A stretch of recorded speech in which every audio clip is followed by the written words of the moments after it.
ବୁଲା କୁକୁର ଓ ମାନବିକତା ପ୍ରସଙ୍ଗ। ଷ୍ଟାର୍ଟ।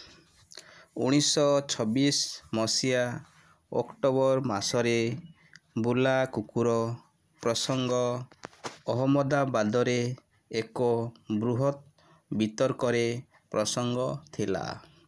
ବିଶିଷ୍ଟ ଶିଳ୍ପପତି ଅମ୍ବାଲାଲ ସରାଭାଇ ତାଙ୍କ ନିଜ କମ୍ପାନୀ ପରିସର ମଧ୍ୟରେ 60ଟି ପାଗଳା କୁକୁରଙ୍କୁ ହତ୍ୟା କରିବା ଖବର ପ୍ରସାରିତ ହେବା ପରେ ଏହି ବିତର୍କ ଆରମ୍ଭ ହୋଇଯାଇଥିଲା। ଅନେକ ପତ୍ରପ୍ରେରକ ଚିଠି ଲେଖି ଗାନ୍ଧିଜୀଙ୍କ ମତାମତ ଚାହିଁଲେ।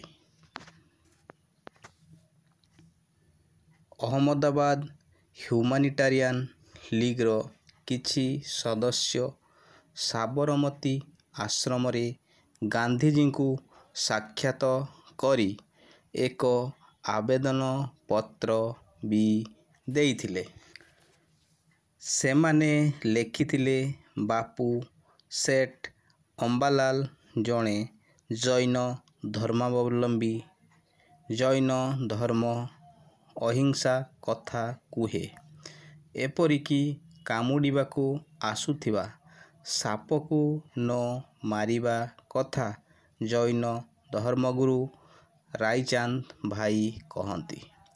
ଆମେ ଯେତେବେଳେ ସେଠ ଅମ୍ବାଲାଙ୍କୁ ସାକ୍ଷାତ କରି କୁକୁରଙ୍କ ହତ୍ୟା ସମ୍ପର୍କରେ ପ୍ରଶ୍ନ କଲୁ, ସେ ହତ୍ୟା ଘଟଣା ଘଟେଇଥିବା ସ୍ୱୀକାର କଲେ ଏବଂ ଦୁଃଖ ପ୍ରକାଶ ବି କଲେ।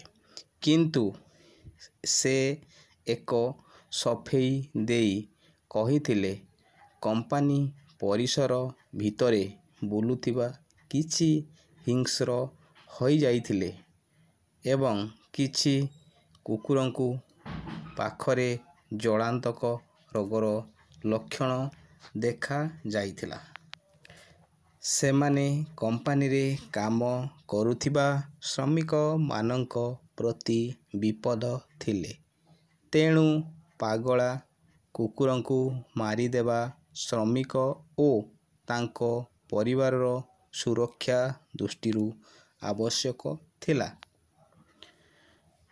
ହ୍ୟୁମାନିଟାରିଆନ ଲିଗ୍ ସଦସ୍ୟମାନେ ଏକଥା ବି ଲେଖିଥିଲେ, ବାପୁ ଆମେ ଯେତେବେଳେ ପୌର ପରିଷଦର କର୍ତ୍ତୃପକ୍ଷଙ୍କୁ ବୁଲା କୁକୁରଙ୍କ ସୁରକ୍ଷା ଓ ଥଇଥାନ ସମ୍ପର୍କରେ ପ୍ରଶ୍ନ କଲୁ, ସେମାନେ ବୁଲା କୁକୁରଙ୍କ ବନ୍ଧ୍ୟାକରଣ କଥା ବି କହିଛନ୍ତି।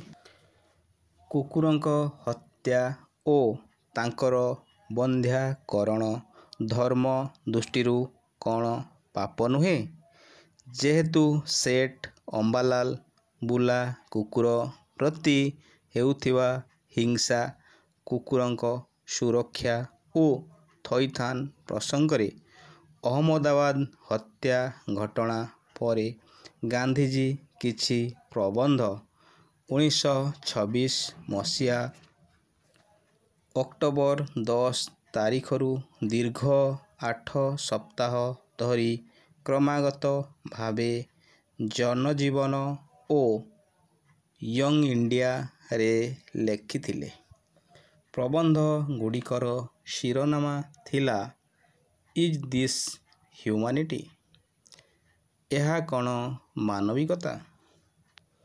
ଗାନ୍ଧିଜୀ ଲେଖିଥିଲେ, ଅମ୍ବାଲାଙ୍କ କମ୍ପାନୀ ପରିସରରେ ବୁଲା କୁକୁରଙ୍କ ହତ୍ୟା ଏକ ସମ୍ବେଦନଶୀଳ ପ୍ରସଙ୍ଗ।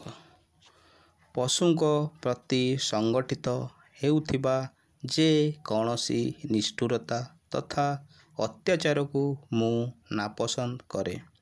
ହତ୍ୟାକୁ ପାପ ବୋଲି କହେ।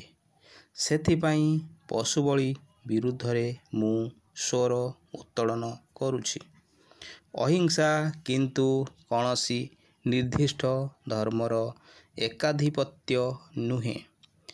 ଅହିଂସାର ବ୍ୟବହାର ସାବଧାନତା ସହ ହେବା ବି ଉଚିତ। ଅହିଂସା ପାଳିବା ପାଇଁ ମନରେ ସ୍ୱଚ୍ଛ ଚିନ୍ତା, ଭୟଶୂନ୍ୟତା, ବିନମ୍ରତା ଓ ସ୍ପଷ୍ଟ ଦୃଷ୍ଟିଭଙ୍ଗୀ ରହିବା ଜରୁରୀ। ଏମାନେ ଅହିଂସାର ଉପାଦାନ। ସବୁ ଅଣହତ୍ୟା କିନ୍ତୁ ଅହିଂସା ନୁହେଁ। ଗର୍ବ ଅହଙ୍କାର ଯୁକ୍ତ ଯେକୌଣସି ଅହିଂସା ହିଂସ୍ର ହୋଇଥାଏ। ଗାନ୍ଧିଜୀ କିଛି ଚିଠିର ଉତ୍ତର କରି ଲେଖିଥିଲେ। ଜଣେ ପତ୍ରପ୍ରେରକ ଲେଖିଛନ୍ତି ତାଙ୍କର 3 ଏକର ଜମିରେ ହୋଇଥିବା ଫସଲକୁ ମାଙ୍କଡ଼ ଖାଇ ନଷ୍ଟ କରି ଦେଉଛନ୍ତି। ଏଥିରୁ ସେ ବର୍ଷକ ପାଇଁ ଖାଦ୍ୟ ପାଆନ୍ତି। ମାଙ୍କଡ଼ ମାରିଦେଲେ କ'ଣ ହିଂସା ହେବ କି ବୋଲି ସେ ମୋତେ ପ୍ରଶ୍ନ ପଚାରିଛନ୍ତି। ସେ ଏପରିକି ପ୍ରଶ୍ନ ମଧ୍ୟ ଅଛି ଅନ୍ୟ ଜଣେ ପତ୍ରପ୍ରେରକଙ୍କର ମୋ ପିଲାକୁ କାମୁଡ଼ିବାକୁ ଆସୁଥିବା ସାପକୁ ମୁଁ ଯଦି ମାରିଦିଏ ଏହା କ'ଣ ପାପ ହେବ ବାପୁ? ମଶାଙ୍କୁ ମାରିବା, ସ୍କୁଲରେ ପଶି ହତ୍ୟା କରୁଥିବା ବ୍ୟକ୍ତିଙ୍କୁ ହତ୍ୟା କରିବା ଏ କ'ଣ ହିଂସା? ଏମିତି ଅନେକ ପ୍ରଶ୍ନ କରାଯାଇଥିଲା ଗାନ୍ଧିଜୀଙ୍କୁ। ଏସବୁ ବିଚଳିତ ପ୍ରଶ୍ନ ଥିଲା। ଗାନ୍ଧିଜୀ ଏସବୁ ପ୍ରଶ୍ନର ଉତ୍ତରରେ ଲେଖିଥିଲେ ସ୍ୱାସ୍ଥ୍ୟ ପାଇଁ ମଶା ମାରିବା ପାପ ନୁହେଁ। ପିଲାଙ୍କୁ କାମୁଡ଼ିବାକୁ ଆସୁଥିବା ସାପକୁ ହତ୍ୟା କରିବା ବି ପାପ ନୁହେଁ। ଜଳାନ୍ତକ ରୋଗରେ ସଂକ୍ରମିତ ପାଗଳା କୁକୁର ପ୍ରତି ନିର୍ଦ୍ଦୟ କାର୍ଯ୍ୟାନୁଷ୍ଠାନ